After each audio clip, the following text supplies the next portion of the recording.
Hey everybody, it's Anderson here, the reigning sausage king of YouTube. Am I the best sausage maker on YouTube? Not even close.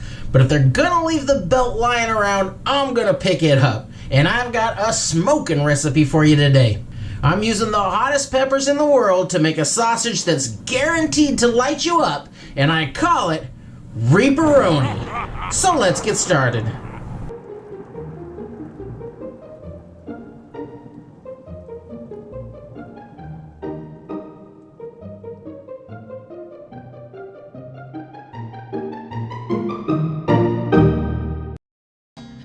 Let's put together this custom spice blend, and I've got all my ingredients weighed out. I do prefer to weigh the ingredients for accuracy, but I will tell you what I have here in both terms of measurement.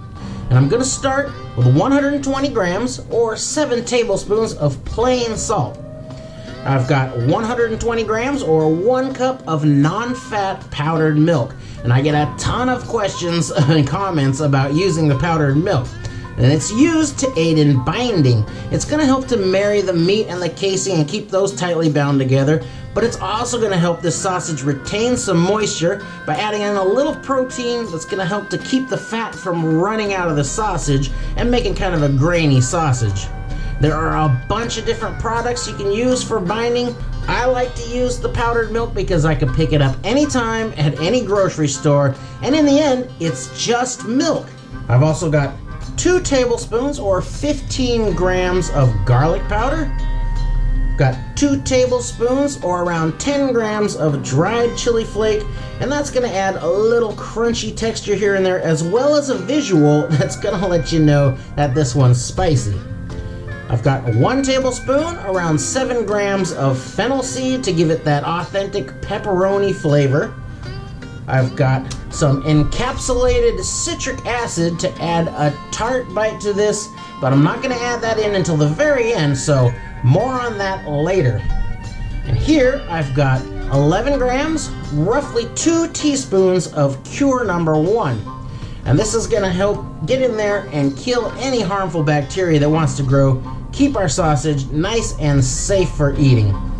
And now this is the real star of the show today, Carolina Reaper powder. And the Carolina Reaper is the current record holder for the world's hottest pepper, coming in at a massive 2.2 million Scoville heat units.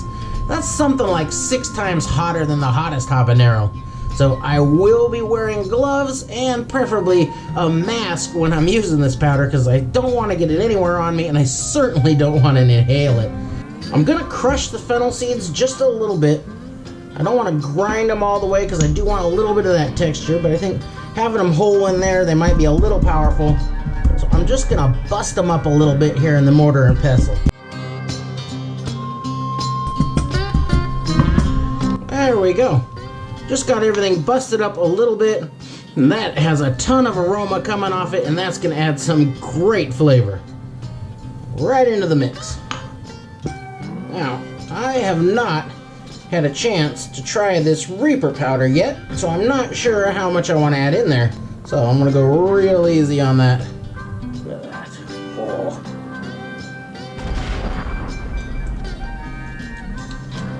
Oh. Many minutes later. So this is one of the hottest things I've ever had, and I've had the hottest thing, so I am going to start with 1 tablespoon of this stuff, and I'm going to hold my breath right now. That's 9 grams, so just to make it easy, I'm going to bump that up, and we're going to call it 10 grams of Carolina Reaper powder. All in there, shake that all up. I'm looking for 10 pounds of meat here today, and I like to go 2 parts lean to 1 part fatty. So I'm looking for right around 6.5 pounds of lean venison, or 3 kilos, and about 3.5 pounds or 1.5 kilos of fatty meat, and I'm using pork belly here today. Oh, I think today I'll run about half of it through the big plate for some nice chunky texture, and then I'll run half of it through the small plate to kind of fill in the gaps between those bigger chunks.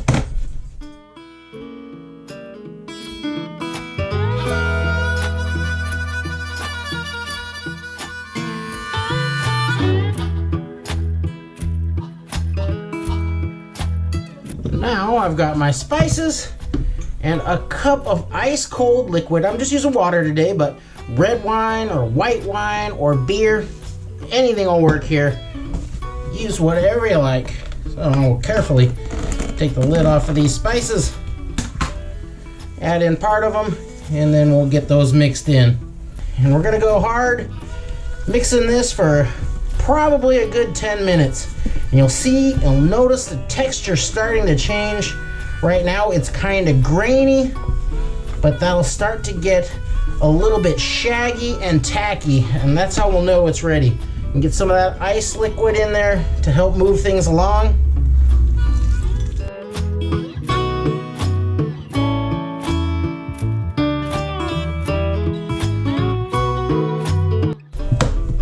Now it's getting real sticky, real shaggy looking. Just about there. After a good 10 minutes of mixing, everything is really thoroughly mixed together, and I got a nice texture going here. The next thing I want to do is something I always do when I'm making sausage, and that's to take a little piece of this, make a little silver dollar size patty, and I'll fry that up in a skillet real quick just to taste test this. That way I can adjust the saltiness or the spiciness before I stuff it into the casings, because at that point it's too late and you're stuck with what you got. Not that it's going to be bad or anything, but it's always good to taste test. Check out that bite.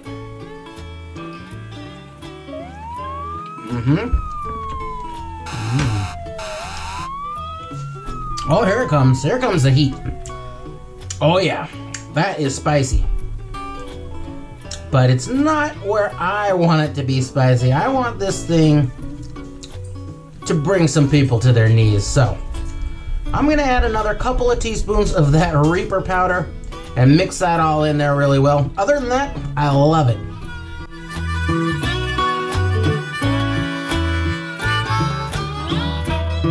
I ended up using 2 tablespoons or right around 30 grams of the Carolina Reaper powder in this 10-pound batch of sausage.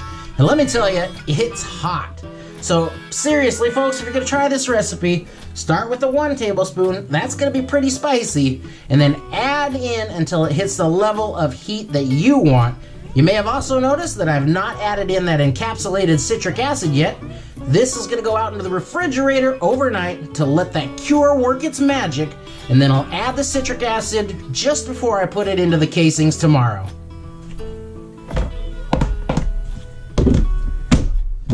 I'm getting ready to stuff the sausage, but just before I do, I'm gonna add in the encapsulated citric acid.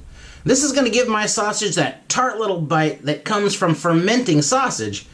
I don't have space right now for my sausage to hang out and ferment, so this is the best way to mimic fermentation and get a nice tangy flavor. Now, make sure you're using encapsulated citric acid and not just plain food-grade citric acid. This has been coated with an oil and formed these kind of beads or capsules that shield the acid inside. That oil coating is meant to dissolve at a specific temperature, in this case 135 degrees Fahrenheit or 57 degrees Celsius, and the reason for that is that when the acid comes into contact with raw meat, it'll start to break it down, as acid is gonna do. If that goes on too long, it'll break it down to the point where the sausage becomes gritty or even mushy. That's also the reason why you don't want to add it until just before smoking. Had I mixed this in yesterday when I added all the other ingredients, there's a good chance that many of those little capsules would have broken down and released that acid prematurely and potentially ruined the sausage. So I'm going to be adding in 34 grams for this 10-pound batch. That's around 75 grams per kilo. And now let's see how many teaspoons that is. That was 8 teaspoons, so just under 1 teaspoon per pound. Just want to give that a quick mix. I don't want to overwork it, because again, I'm trying not to break up those little acid capsules too much.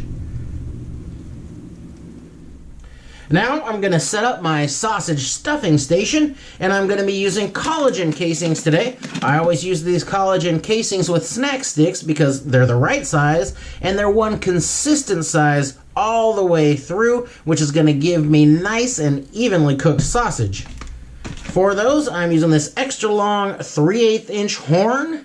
That's about 9.5 millimeters. I've got my dedicated stuffers, just a little 5-pound guy, but that works great for making sausage at home. And I've got, of course, my little bad dude corn pop for popping any little air bubbles that might form while I'm cranking this out.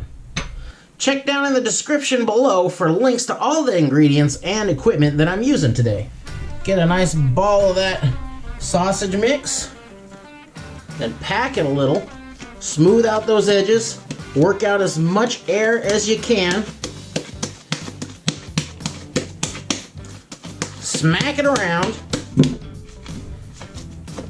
and then give it a toss down into the bottom of there. Oh yeah, now push it down, fill in the gaps around the edge, and get your next ball ready.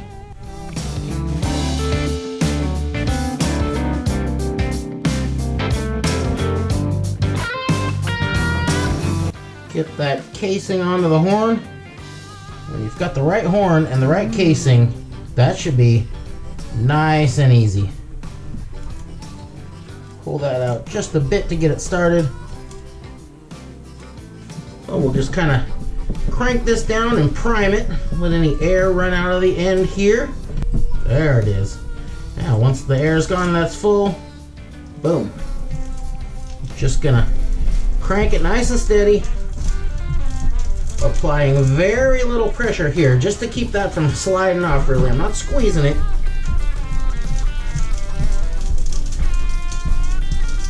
And we're off and running. This takes a little practice, but you'll get it. And it is way easier with 2 people. But for some reason I can never get my wife to crank sausages early in the morning, so I'm on my own. I want everything to be as uniform as possible for nice, even cooking.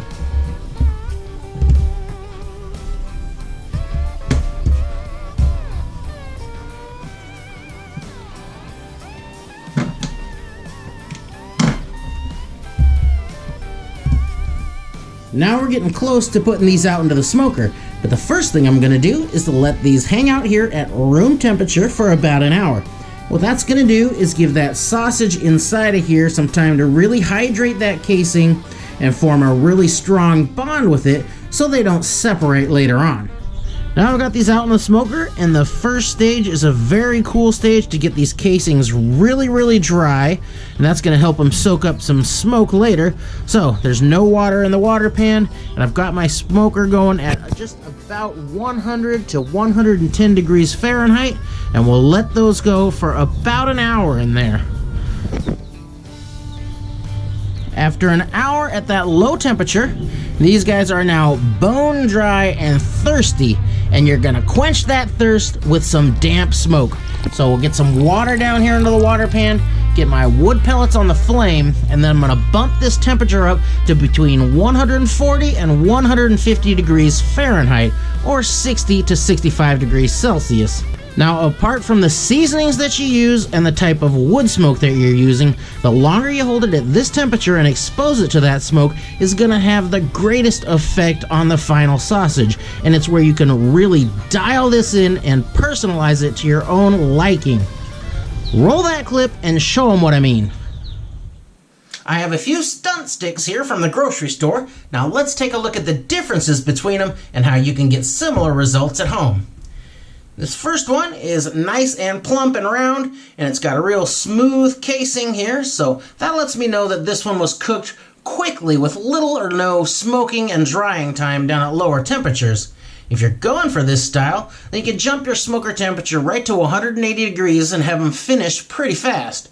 You're going to sacrifice some on smokiness, but you'll gain some on moisture. This one has spent a little more time smoking and drying at the lower temperatures, and you can see it's starting to dry and wrinkle a little bit, so this one is going to be a little denser than that first one. Now this one has spent a good deal of time drying and smoking at lower temperatures. This deep red color comes from the smoke working with the cure, and take a look at all these wrinkles from that longer drying time. This one is going to have a lot of smoke flavor, and the meat and the spices will be really concentrated from extra drying. For this type of result, you'll want to bring these up to temp very slowly, giving them a long time to shed moisture and absorb smoke. So start smoking these at around 135 degrees Fahrenheit, then gradually bump that temperature up by 5 to 10 degrees every hour or so. And when you hit 150 degrees Fahrenheit, just hold that temperature right there, keep an eye on them, and then take them up to that final cooking stage when they're as wrinkly and as red as you want them to be. This is where you can really dial in and find your perfect sausage, or you can make them differently every time. So have fun finding that sausage sweet spot. After smoking away at 150 degrees for about 2.5 hours, these have got some beautiful color going on. They're starting to wrinkle and just dry just a little bit, and I think that's where I want this batch to stay. Of course, I could go 4 hours, even 6 hours. It all depends on the level of dryness and smokiness you want. So now I'm gonna move from the smoking stage to the cooking stage to finish these off quickly and kind of preserve this level of dryness. And to do that, I'm gonna raise the temperature of the smoker to 180 degrees Fahrenheit, and I'll cook these to an internal temperature of 155 degrees. You don't want to go too high with these. 155, 160 kind of at the max. If these hit 180, the fat in there is gonna melt, run out of your sausage, and you're really gonna ruin it. It's gonna be dry, it's gonna be gritty, and it's not gonna be appetizing.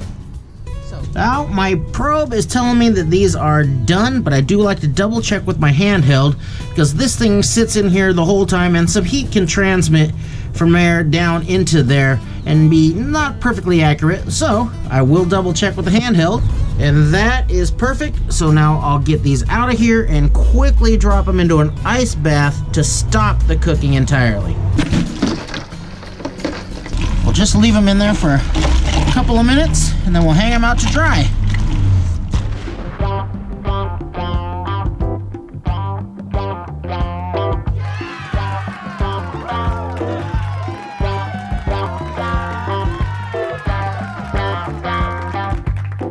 These guys have cooled down all the way, and now it's time to see how we did.